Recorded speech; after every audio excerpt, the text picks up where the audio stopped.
नमस्कार दोस्तों। भारतीय साक्ष्य अधिनियम की सीरीज में चैप्टर नंबर 8 पढ़ रहे हैं जिसका नाम है एस्टोपल, हिंदी में कहते हैं इसको विबंध।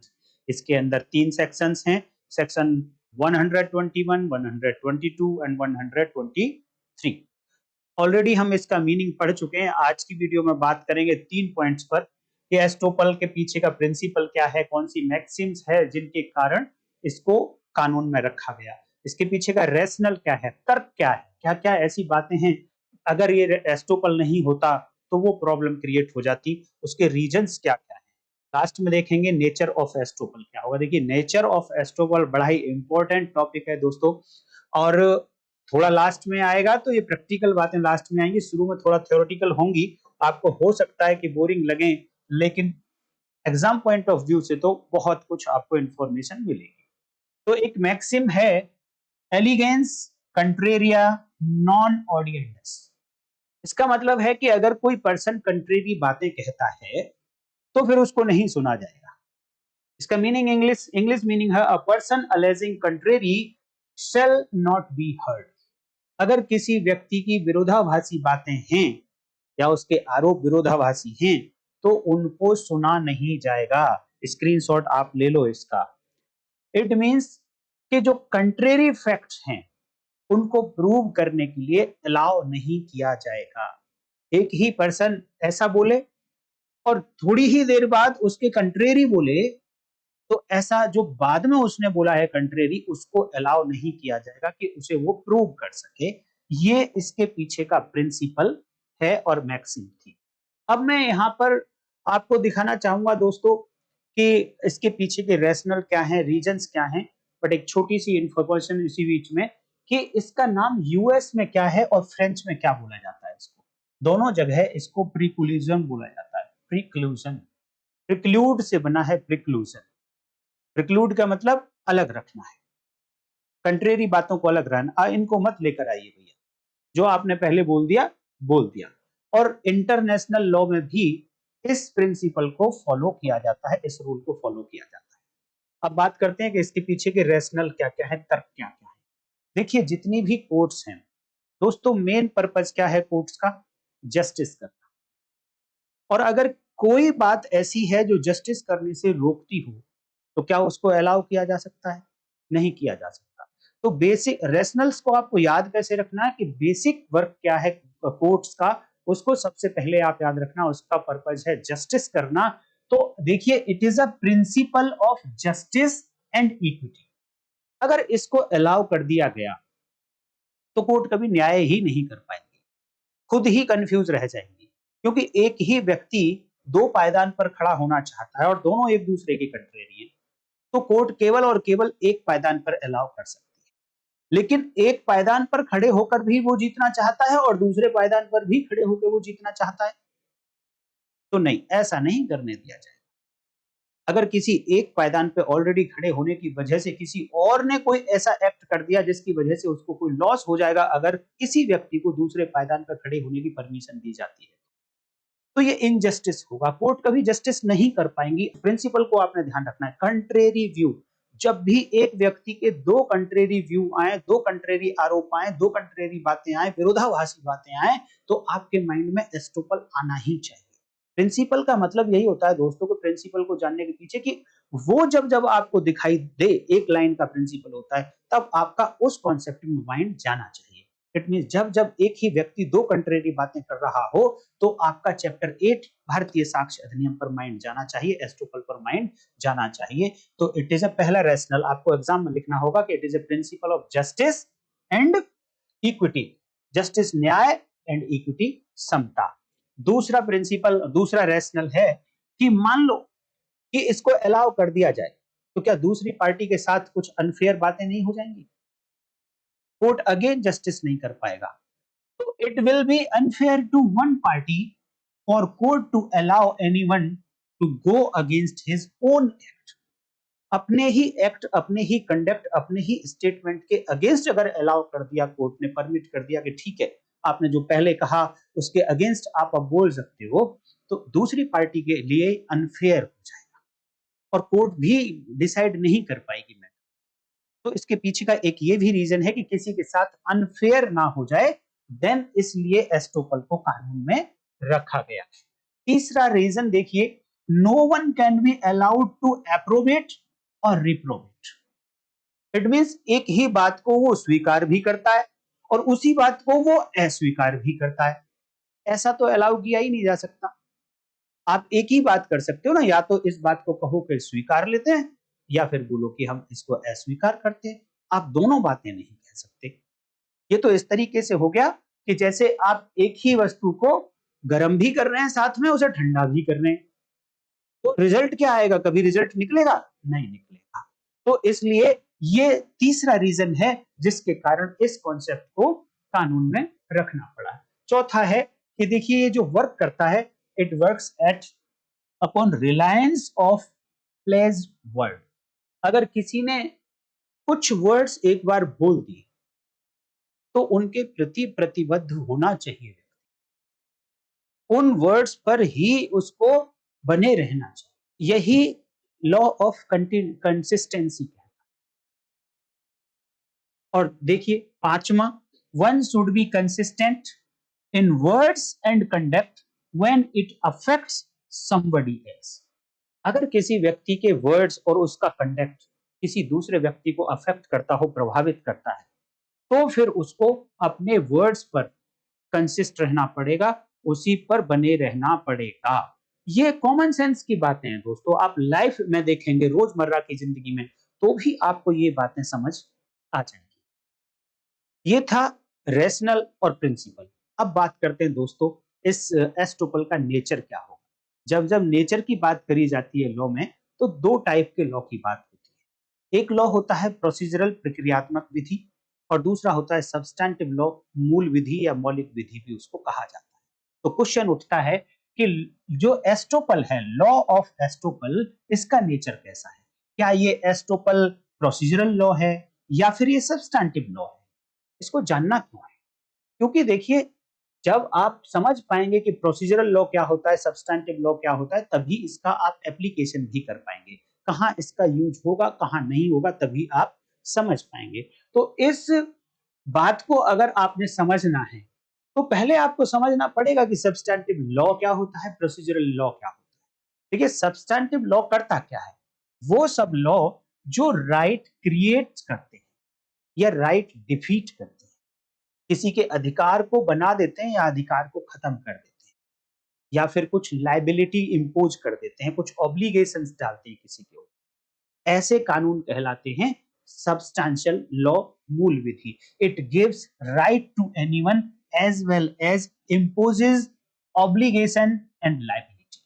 उत्तरदायित्व तो होता है कुछ, ऐसे उत्तरदायित्व डाल देते हैं और अधिकार ये क्रिएट करते हैं, उनको कहते हैं सब्सटैंटिव लॉ।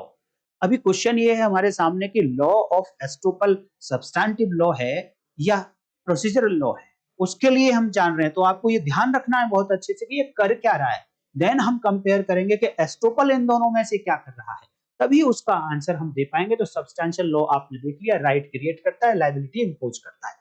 प्रोसीजरल लॉ क्या करता है कि यहां जो राइट क्रिएट हुआ, लाइबिलिटी जो इंपोज की जानी है, उसको किस तरीके से इंपोज किया जाएगा, या उसके राइट को किस तरीके से उस व्यक्ति को दिलाया जाएगा, या किसी का राइट डिफीट हो गया है तो उसका कंपनसेशन इसको कैसे मिलेगा।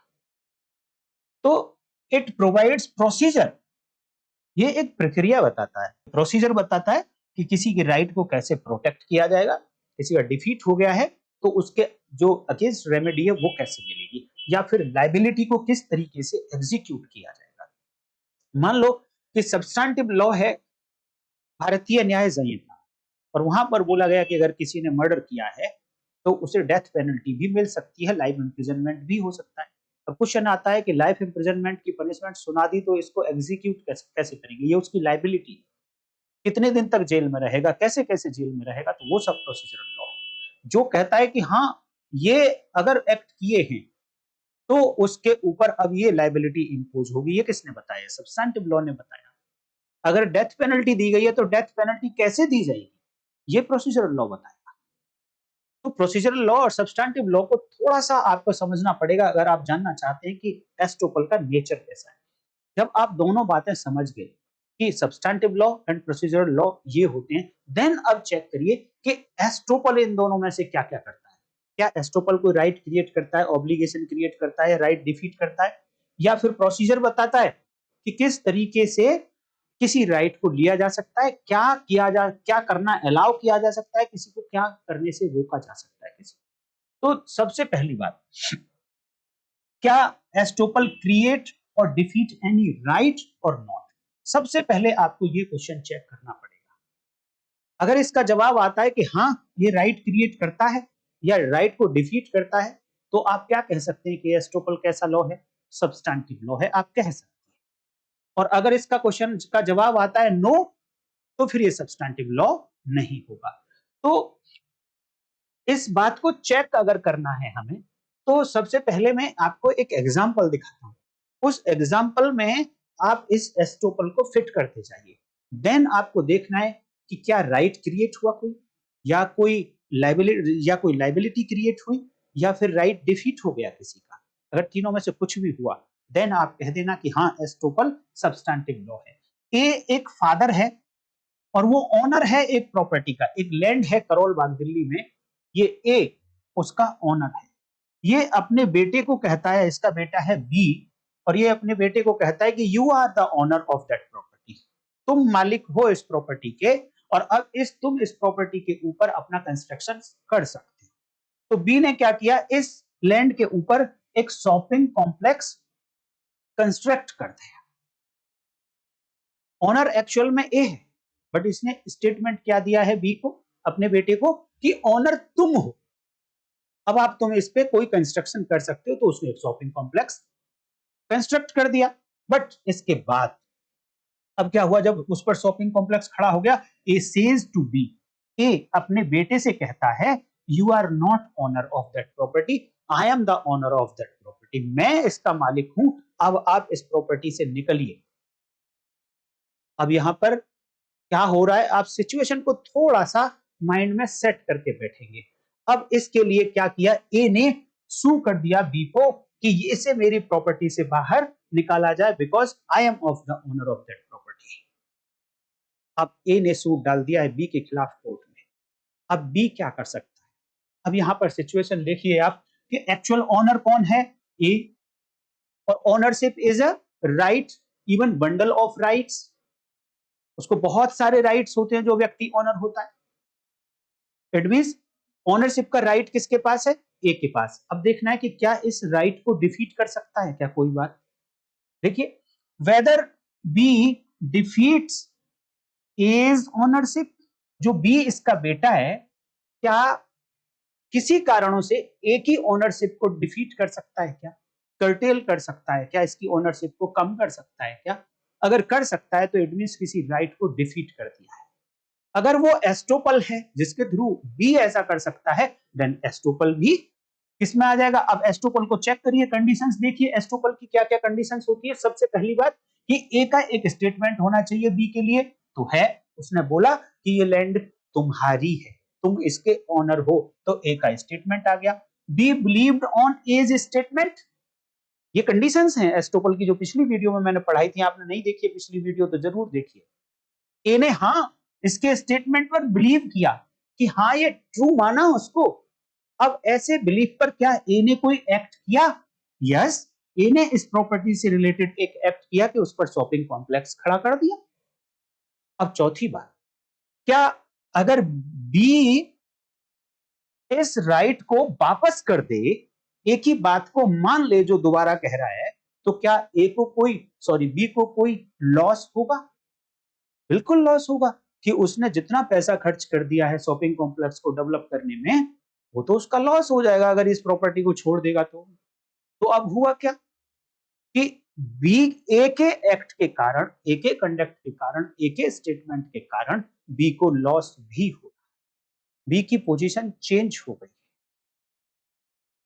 तो यही तो एस्टोपल है, और ये सारी कंडीशन इस एग्जांपल में है। इट मींस यहां पर जो बी है, B has right to stop saying contrary and defeats B's right of ownership of the property temporarily.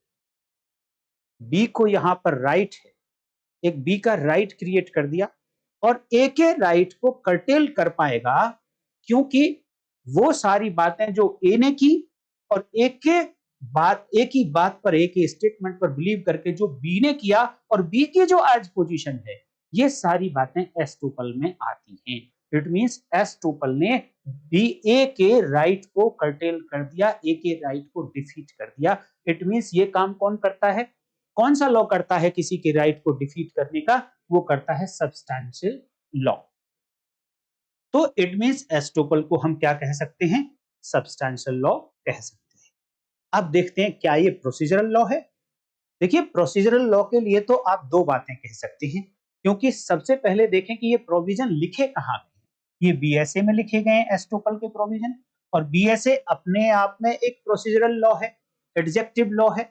It means adjective law में, प्रोसीजरल लॉ के प्रोविजन है, और वहीं पर ये एस्टोपल लिखा है। इट मींस केवल और केवल भारतीय साक्ष्य अधिनियम में लिखे होने के कारण भी हम कह सकते हैं कि ये एक प्रोसीजरल लॉ है। दूसरी बात, ये देखिए कर क्या रहा है, ए ने दो स्टेटमेंट दिए, एक पहले दिया ए के एक्ट करने से पहले, और अब ए के एक्ट करने के एक स्टेटमेंट बाद में दे रहा है, जो दोनों एक दूसरे के कंट्राडिक्टरी है। पहले उसने बताया कि मैं तुम ऑनर हो, और अब कहता है कि तुम ऑनर नहीं हो, दोनों कंट्राडिक्टरी है। ए के एक्ट करने के पहले का स्टेटमेंट, बी के एक्ट करने के पहले का स्टेटमेंट और बी के एक्ट करने के बाद का स्टेटमेंट, दोनों कंट्रेरी है। तो अब एस्टोपल कर क्या रहा है, ये कह रहा है कि दूसरे वाला जो स्टेटमेंट है इसे आप प्रूव नहीं कर सकते, इसके लिए आप एविडेंस नहीं ला सकते। इट मींस एक तरीके से इररिलेवेंट बता दिया। और ऐसा बताना कौन सा लॉ काम करता है, procedural law. It means estoppel is procedural law as well. तो आपने देखा कि ये तो दोनों तरीके का लॉ निकल गया। तो हाँ, इसमें कोई बड़ी बात नहीं है, दोनों तरीके का लॉ निकल गया है। तो एस्टोपल प्रोसीजरल लॉ भी है और एस्टोपल सब्सटैंटिव लॉ भी है। देखिए जब जब ये प्रोसीजरल लॉ होता है तो ये एक शील्ड की तरह काम करता है, ढाल की तरह काम करता है, टू डिफेंड, रक्षा करने के लिए काम करता है। लेकिन जब जब ये सब्सटैंटिव लॉ होता है, then it works as a sword, to attack, किसी पर हमला करने के लिए काम करता है। सब्सटैंटिव लॉ जब ये होता है, to attack someone, to curtail others right, दूसरों के राइट को कर्टेल करने का काम करता है। अब एक इंपॉर्टेंट क्वेश्चन है जो आपको कॉन्सेप्ट समझने में काम करेगा। जब भी आपको कहीं प्रैक्टिकल सिचुएशन आएगी या आंसर भी लिखने के लिए आएगा, तो आप कंप्लीट आंसर लिख पाएंगे और वो प्रैक्टिकल सिचुएशन को बहुत अच्छे से सॉल्व कर पाएंगे, अगर आप ये जानते हैं from where it derives its juridical jurisdiction. It means ये फोर्स कहां से ले रहा है, एस्टोपल फोर्स कहां से आता है इसमें। तो मैं कुछ क्वेश्चन आप लोगों के सामने रखता हूं, आप वीडियो पॉज कर करके उनका आंसर देते रहना। क्यों? क्योंकि जब तक आप अपना माइंड अप्लाई नहीं करेंगे, मुझे सिर्फ सुनते जाएंगे सुनते जाएंगे सुनते जाएंगे, तो दोस्तों आप कुछ नहीं सीख पाएंगे। आप अपना माइंड भी अप्लाई करिए, क्योंकि मैं बार बार आप लोगों को कहता हूं कि लॉ आपको पढ़ना है तो आपकी मेमोरी बहुत अच्छी होनी चाहिए। जिन लोगों ने मेरी पिछली वीडियो नहीं देखी जहां पे मीनिंग बताया था मैंने एस्टोपल का, तो वो आपको जरूर देखनी चाहिए। और अगर जिन्होंने देख लिया तो उनकी मेमोरी अच्छी होनी चाहिए कि वहां बताया क्या था, क्योंकि ये जानना है कि फोर्स कहां से आता है एस्टोपल को, ज्यूरिडिकल ज्यूरिसडिक्शन कहां से पैदा हो जाता है, तो वो एक पिन पॉइंट क्या है। मैं क्वेश्चन पूछूंगा कुछ, उसके जवाब आपको देने हैं। दोस्तों वीडियो अच्छी लग रही है तो लाइक कर दीजिए, हाइप कर दीजिए, कमेंट करके बताइए। अगर नए हैं चैनल पर तो सब्सक्राइब कर लीजिए, और ज्वाइन करेंगे तो बहुत अच्छा है दोस्तों। और इंस्टाग्राम पर मैं दोस्तों छोटी छोटी बातें बता देता हूँ, 1 मिनट में 2 मिनट में, बहुत काम की होती है। तो आप इंस्टाग्राम legal_lamp, और लिंक वीडियो को डिस्क्रिप्शन में भी है, आप उसे ज्वाइन कर सकते हैं। तो मेरा सबसे पहला क्वेश्चन है कि यहाँ इसको जो एस्टोपल का फोर्स मिलता है, क्या वो अनफेयर स्टेटमेंट था ए का, ए को पता था, झूठ बोल रहा था, झूठा स्टेटमेंट दे रहा था, क्या उस कारण से फोर्स आया है। आप कोशिश करना कि वीडियो को पॉज करके अपना कमेंट जरूर बताएं, अपनी राय जरूर बताएं। आपको लगता है कि गलत हो गया है कुछ, आपको अच्छा महसूस नहीं होगा, तो कमेंट को बाद में आप डिलीट कर देना। तो इस क्वेश्चन का जवाब है क्या ए के अनफेयर स्टेटमेंट के कारण एस्टोपल शुरू होता है? तो इसका जवाब है नहीं, ऐसा नहीं। दूसरी बात, whether from believing true by another, यहां पर जो बी ने विश्वास कर लिया ए के स्टेटमेंट पर कि उन्होंने बोला है कि मैं ओनर हूं इस प्रॉपर्टी का, तो मैंने विश्वास कर लिया कि मैं ओनर हूं, क्या इसके कारण फोर्स मिला एस्टोपल को? आप जवाब दीजिए वीडियो को पॉज करके, बट इसका जवाब नेचुरली नो, ऐसा नहीं है। Whether from the action taken by such another person on such belief, जो ऐसा विश्वास उसने किया और उस विश्वास पे जो उसने एक्ट कर दिया, यहां पर अगर बी की बात करें तो उसने जो शॉपिंग कॉम्प्लेक्स बना दिया, क्या उसके कारण, शॉपिंग कॉम्प्लेक्स बना देने के कारण एस्टोपल को फोर्स मिलता है? जवाब दीजिए। इसका जवाब भी नहीं। तो फिर फोर्स मिलता किससे है? एक्चुअल में फोर्स मिलता है कि जब उस दूसरे पर्सन की जिसने विश्वास करके कोई एक्ट किया है उसकी पोजीशन चेंज हो। जब तक आपको एस्टोपल अप्लाई नहीं करना, जब तक उस दूसरे पर्सन की पोजीशन चेंज नहीं हो जाती है, उसको कोई लॉस नहीं हो जाता है, उसको कोई हार्म नहीं हो जाता है, जब तक कोई उसको डैमेज नहीं हो जाता है, तब तक आप एस्टोपल को अप्लाई नहीं करना है। फोर्स कहां से मिलता है? जुरिडिकल ज्यूरिसडिक्शन कहां से मिलती है? केवल इस बात से कि ड्यू टू अल्टर्ड पोजीशन, जो उसको लॉस हुआ उससे, दूसरे व्यक्ति, केवल और केवल ये लास्ट कंडीशन है। जब तक यहां नहीं पहुंचेगी ट्रेन इस स्टेशन पर, तब तक जर्नी एस्टोपल की कंप्लीट नहीं होगी। तो वहां से शुरू करके यहां तक आपको जरूर आना है। अगर ये अल्टर नहीं हुई पोजीशन या उसको लॉस नहीं हुआ तो फिर फिर कोई बात। अच्छा, ये जो हो रहा है, वहां मैं बार बार स्टेटमेंट बोल रहा हूं, जरूरी नहीं है कि स्टेटमेंट हो, डिक्लेरेशन हो, वो कंडक्ट भी हो सकता है। और कंडक्ट कई तरीके का होता है, साइलेंट रहकर भी कंडक्ट कर सकता है। एक एग्जांपल देता हूं मैं आप लोगों को। अभी तो एक ये केस है, इसको भी मैं बताऊंगा। एक एग्जांपल है दोस्तों, मान लो ए की एक प्रॉपर्टी है जो बी के पोजेशन में है। ओनर कौन है? ए। और पोजेशन किसके पास है? बी के पास। अब बी के पास क्यों था पोजेशन? क्योंकि ए ने कुछ लोन लिया हुआ था ए से, तो एज ए सिक्योरिटी अपनी प्रॉपर्टी बी के पास रख दी थी। अब ए इस लोन को रीपे नहीं कर पाया, वापस नहीं कर पाया, तो बी ने इस प्रॉपर्टी को बेच दिया। एग्जीक्यूशन में इस प्रॉपर्टी को सी ने खरीद लिया। किसने खरीद लिया? सी ने खरीद लिया। और ये बात पता थी कि बी मेरी प्रॉपर्टी को बेच रहा है और सी ने बेचा है। अब ए सी के संपर्क में आया। अब ए जब सी के संपर्क में आया तो इस एग्जीक्यूशन को उसने डिले किया, काफी दिन तक डिले किया, और उसके मन में यह चल रहा था कि मैं कुछ ऐसी कोशिश करता हूं कि बी का पैसा वापस कर देता हूं, तो इस प्रॉपर्टी को मैं अपनी को वापस ले लूंगा। लेकिन वो ऐसा कर नहीं पाया, और साथ के साथ सी को कभी भी ये नहीं बताया कि मैं ही इस प्रॉपर्टी का ओनर हूं, बल्कि उसने यही कहा, हमेशा कंडक्ट से शो किया, अपने स्टेटमेंट से बताया कि बी ही ओनर है। उसने इस तरीके से शो किया अपने आप को। फाइनली ये सी इस प्रॉपर्टी को नहीं ले पाया, बचा नहीं पाया। अब अल्टीमेटली ये प्रॉपर्टी सी की हो गई। अब जैसे ही ये प्रॉपर्टी सी की हुई तो ए एक सूट डालता है सी के अगेंस्ट और बी के अगेंस्ट, और कहता है कि बी इस प्रॉपर्टी का ओनर नहीं था, तो ये प्रॉपर्टी नहीं बेच सकता था। अब सी ने कहा कि भाई साहब, आप तो मेरे साथ इतने दिन से घूम रहे हैं, आप तो इतनी सारी बातें मेरे से कर रहे थे, आपने तो एक बार भी नहीं बताया कि मैं ओनर हूं, आप ओनर हैं इसके, बल्कि आपने तो कहीं ना कहीं यही शो किया कि बी ही ओनर है। अगर आपने पहले बताया होता कि मैं ओनर हूं, तो मैं हो सकता है अपना कोई दूसरा व्यू लेता। आपके ना बताने के कारण मैंने ऐसा डिसीजन लिया है कि इस प्रॉपर्टी को मैं खरीद लेता हूं। तो आपका जो कंडक्ट था, आप जो इस पॉइंट पर साइलेंट रहे कि आप ओनर हैं इस बात के, इस प्रॉपर्टी के, उसके कारण मेरी पोजीशन चेंज हो गई है। अब मैंने ये प्रॉपर्टी खरीद ली है, मैंने कुछ पेमेंट उसको दे दी है, तो अब कोर्ट इसका जो दूसरा स्टेटमेंट है ये कहना कि बी ओनर नहीं है, इस एविडेंस को देने के लिए अलाउ नहीं करेगी। That is procedural part. तो आप समझ रहे होंगे कि प्रोसीजरल पार्ट कैसे होता है और एस्टोपल कैसे काम करता है। बट फोर्स कहां से आता है कि जब तक सी की पोजीशन चेंज नहीं होती, सी कोई पेमेंट नहीं करता, तब तक भी फोर्स नहीं मिलता। जैसे ही सी ने पेमेंट करी, सी की पोजीशन चेंज हुई, देन एस्टोपल को फोर्स मिल गया।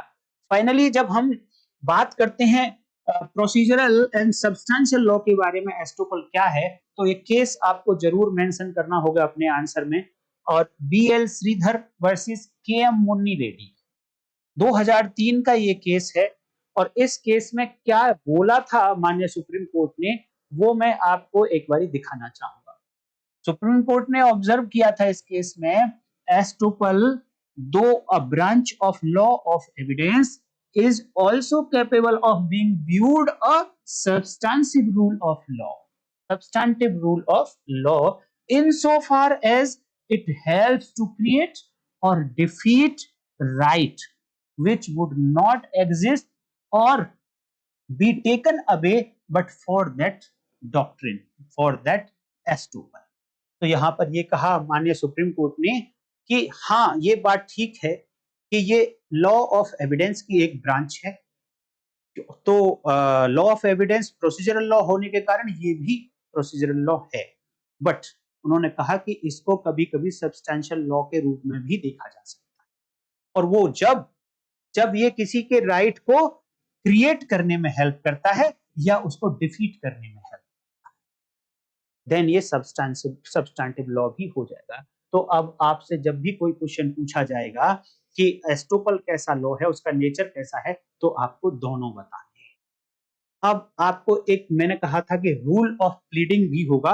हम रूल ऑफ प्लीडिंग की बात करें तो आपने देखा होगा सीपीसी में ऑर्डर 6 रूल 2, और यहां पर कहा गया कि जो प्लीडिंग्स होंगी, जो प्लीडिंग्स तैयार करेंगी पार्टीज, उनमें केवल मटेरियल फैक्ट होने चाहिए, उनमें एविडेंस नहीं लिखी जाएगी, उनमें लॉ नहीं लिखा जाएगा। लेकिन एस्टोपल के बारे में, क्या एस्टोपल लिखा जा सकता है उसमें? एस्टोपल कैसा है? देखिए, एस्टोपल रूल ऑफ एविडेंस भी है और एस्टोपल सब्सटेंटिव लॉ भी है। अगर इस ऑर्डर 6 और रूल 2 को देखा जाए तो एस्टोपल तो इसमें मेंशन नहीं होना चाहिए, लेकिन एस्टोपल इस रूल ऑफ प्लीडिंग का एक एक्सेप्शन है। इस जो प्लीडिंग्स बनाएंगी पार्टीज, उनमें अगर एस्टोपल कहीं एप्लीकेबल होता है तो वो तो डेफिनेटली मेंशन करना। अगर मान लो कि कोई पार्टी एस्टोपल को मेंशन करना भूल गई, तो इसका असर क्या होगा कि कोर्ट मान सकती है कि उसने वेवर कर दिया है अपने की, उसने एडमिट कर लिया है किसी फैक्ट, या कंस्ट्रक्टिव रेस जुडिकेटा की तरह वो एप्लीकेबल होगा। आप उसको दोबारा से प्लीड नहीं कर सकते। तो इसलिए जब भी प्लीडिंग्स की बात आएगी तो एस्टोपल उसमें मेंशन करना है, डेफिनेटली करना है। Estoppel is a rule of evidence as well as substantive law. Even then it must be mentioned in pleadings, otherwise it may be treated as waiver, कि आपने वेव कर दिया है, छोड़ दिया है अपने राइट को, ऐसा माना जा सकता है। स्टीफन साहब ने लिखा है एस्टोपल के बारे में, estoppel is a personal disqualification lead upon a person peculiarly circumstance from proving a particular fact। ये अयोग्य, एक तरीके की अयोग्यता है जो किसी व्यक्ति के साथ अटैच हो जाती है, और वो ऐसी पोजीशन में पहुंच जाता है, ऐसी अयोग्यता अटैच होने के बाद, कि अब उसको कोई पर्टिकुलर फैक्ट जो सेक्शन 109 भारतीय साक्ष्य अधिनियम कहती है कि पर्टिकुलर फैक्ट को प्रूव किया जा सकता है, बट यहां पर उसको रोक दिया जाए कि आप उस पर्टिकुलर फैक्ट को प्रूव नहीं कर सकते। तो ये एक डिस्क्वालिफिकेशन है एस्टोपल, जो किसी व्यक्ति के साथ में अटैच हो जाती है। इस प्रकार दोस्तों आज हमारी क्लास कंप्लीट होती है। मैं उम्मीद करता हूं कि आज बहुत सारी बातें आपको सीखने को मिली होंगी, और वीडियो अच्छी लगी है तो लाइक करिए, हाइप करिए, कमेंट करिए, चैनल को सब्सक्राइब कर लीजिए, ज्वाइन कर लीजिए, इंस्टाग्राम को भी आप हमें फॉलो कर लीजिए। दोस्तों अब नेक्स्ट वीडियो में बात करेंगे एस्टोपल के बारे में कि बर्डन ऑफ प्रूफ किसके ऊपर होगा, और बहुत सारे एग्जांपल्स देखेंगे। और उम्मीद है कि नेक्स्ट क्लास में हम एस्टोपल को एस्टोपल का बेसिक कॉन्सेप्ट एंड कर देंगे। देन फिर सेक्शन 122, 121 एंड 122 एंड 123 बहुत छोटी-छोटी सेक्शन है। एक ही दिन में हम तीनों को पूरा कर देंगे, क्योंकि बेसिक कॉन्सेप्ट अगर आपको समझ आ गया तो फिर उन सेक्शंस में कुछ है नहीं। तो ठीक है दोस्तों, आज यहीं एंड करते हैं, कल फिर मिलेंगे। तब तक के लिए नमस्कार, जय